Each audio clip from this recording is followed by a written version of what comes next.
dranga ule nau nu le pa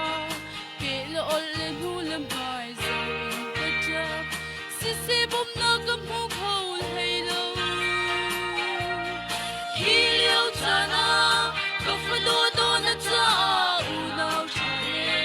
koi kon cha big chu ke ma ka si ati ka mi ti a kan ho piao cha lo ka zo ka cha sa si boy man si asi at raw ina ka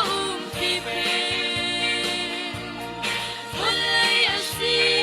ang in silong ra thai na hol thu ka pa liu san song an him tu le pa sang thar pe tu su ka boy pa si su asi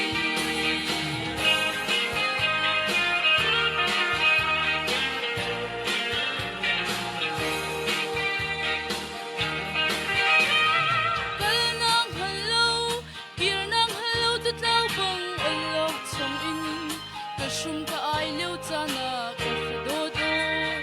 na cha tu khal cha ka umati a ka pumi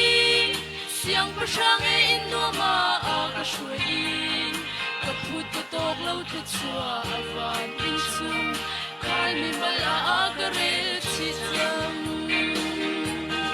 ka zol fa chan a ka sa si boy man si su asi at raw ina ka pi pe walay asi ang in silong ra thai na hol thu ka pa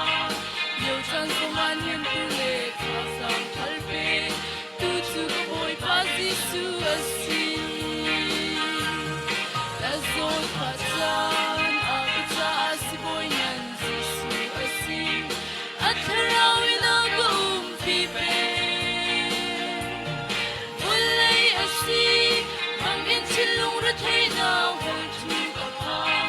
liu chan song an him tu le ka sang thar pe tu chu ka boy pa si su asi walay asi ang in silong ra thai na